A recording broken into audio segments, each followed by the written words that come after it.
വൈകുന്നേരം ഇങ്ങനെ ഇരിക്കുകയായിരുന്നു. അപ്പോഴാണ് എരുന്തും വണ്ടി പോകണുണ്ട്. എന്നാൽ പിന്നെ എരുന്ത് വാങ്ങിയിട്ട് തോട് കറി വയ്ക്കാമെന്ന് വിചാരിച്ചിട്ട് നമുക്ക് എല്ലാവർക്കും പ്രിയപ്പെട്ട ഒരു കറിയാണ് തോട് കറി.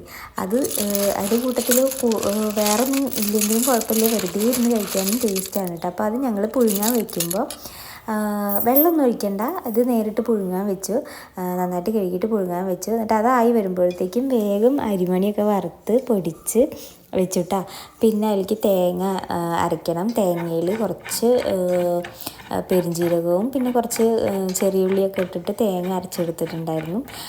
അത് കഴിഞ്ഞതിന് ശേഷം ഞങ്ങൾ ഇതിങ്ങനെ പുഴുങ്ങി വരുന്ന ടൈമിൽ അതിലേക്ക് മല്ലിപ്പൊടിയും മുളകും പൊടിയും മഞ്ഞൾപ്പൊടിയൊക്കെ ഇട്ട് കൊടുത്തിട്ട് കുറച്ച് കറിവേപ്പിലൊക്കെ ഇട്ടിട്ട് അതൊന്നും കൂടി ഒന്ന് വേവിച്ചെടുത്തു. എന്നിട്ട് അതിലേക്ക് തേങ്ങ അരപ്പ് ചേർത്തു. കുറച്ച് കഴിഞ്ഞിട്ട് ഇറക്കാനൊക്കെ ആവാൻ നേരം ആയപ്പോഴത്തേക്കും നമ്മുടെ അരി വറുത്തത് പൊടിച്ചതും കൂടി ചേർത്തിട്ടാണ്. അപ്പോൾ അടിപൊളി ടേസ്റ്റാണ്. അതെല്ലാവരും കഴിച്ചിട്ടുണ്ടാവും, ഒട്ടുമിക്ക ആൾക്കാരും കഴിച്ചിട്ടുണ്ടാവും. ഇല്ലെങ്കിൽ ഇങ്ങനെ ഒന്ന് കഴിച്ച് നോക്കട്ടോ, അടിപൊളിയാണ്. ആ എരുന്തും വെള്ളത്തിൽ കിടന്നിട്ട് ഇതൊക്കെ കൂടി ഇങ്ങനെ ആയി പാകമായിട്ട് വരുമ്പോൾ നല്ല ടേസ്റ്റാണ് കേട്ടോ.